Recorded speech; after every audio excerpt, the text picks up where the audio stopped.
दीक्षा किचनमध्ये तुमचं सर्वांचं स्वागत। आज आपण बनवणार आहोत झटपट असं मोमोज रेसिपी। चला तर बनवूया। गोबी घेतली, थोडीशी शिमला मिरची घेतली, बारीक कापून घेतली, कोथिंबीर घेतली, बारीक कापून घेतली, थोडंसं अद्रक आहे ते खिसून घेतलं आणि लसूण घेतलाय थोडासा बारीक कापून घेतला आणि 2 हिरव्या मिरच्या घेतल्या ते आपण बारीक कापून घेतले। मी ती कढई ठेवली, कढईत आपण तेल टाकून घेतले। तेल छान गरम होऊ द्यायचं। फोडणीला आपण लसूण घालूया। लसूण छान परतून घेऊ। लसूण छान झाला की अद्रक खिसून घेतलेला अद्रक ॲड करते, बारीक कापून घेतलेली हिरवी मिरची ॲड करते, आपण खिसून घेतलेली पत्तागोबी ॲड करते, गाजर ॲड करते, शिमला मिरची ॲड करते आणि छान परतून घेऊया। मोमोजची भाजी करताना गॅस फास्ट ठेवायचा आहे, जेणेकरून भाज्यांना पाणी सुटणार नाही आणि परतत राहायचे भाज्या। त्यानुसार मीठ ॲड करूया। मिरी घालते, थोडेसे काळे मिरे पूड घातली, आपण थोडंसं सोया सॉस घालते, छान परतून घेऊ। हे बघा किती छान झालं।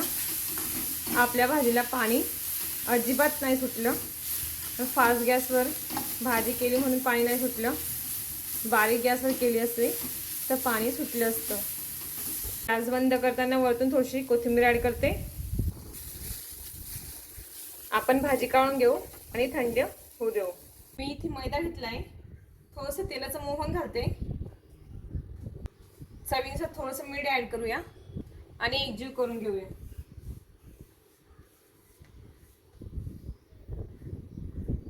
थोडं थोडं पाणी टाकून आपण पीठ मळून घेऊ। पीठ आपण चपातीला मळतो ना तसं मळायचं, थोडंसं कडक मळायचं, त्याच्यापेक्षा थोडंसं पाणी लागतं पाणी हे टाकत राहायचं। हे बघा छान असं आपण पीठ मळून घेतलं। आता आपण भाजी बनवू, तोपर्यंत त्याला रेस्ट करू देऊ। पीठ छान मळून झालंय, बघा आपली भाजी तयार झाली। आता असा गोळा घ्यायचा, थोडासा तोडून त्याला हातावर असं करून घ्यायचं, असा गोल। अशा पद्धतीने आपण सर्व गोळे करून घेऊया। छान असे सर्व गोळे करून घेतले, आता लाटून घेऊया। आपण लाटून घेऊ, मग लावू शकतात, नाही लागत काही नाही, गरज काही पडत नाही त्याची।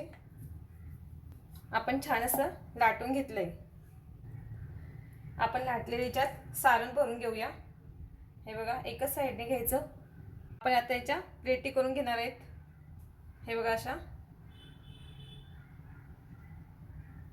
एक साइडनेच करायच्या प्लेटी, ह्या साइडने प्लेटी करायच्या नाही आपल्याला। अशा पद्धतीने आपण सर्व मोमोज करून घेऊया। घेतली होती, त्याला तेल लावून घेतले आणि आपण सर्व मोमोज करून घेतले। असे होण्यासाठी मी पाणी ठेवले ती कढईत, पाणी छान गरम करून घ्यायचं आणि आपण त्यात बनवलेले मोमोज ठेवूया। त्याच्यावर आपण झाकण ठेवूया, सर्व साइडने बस असं झाकण ठेवायचं, वाफ निघायला नको पाहिजे बनवताना, आणि 10 मिनिटं वाफून घेऊया। आपले मोमोज हे तयार झाले। तुम्ही असे मोमोज करून बघा, खाऊन बघा, आवडले असतील तर व्हिडिओला लाईक करा, चॅनलला सबस्क्राईब करा। थँक्यू।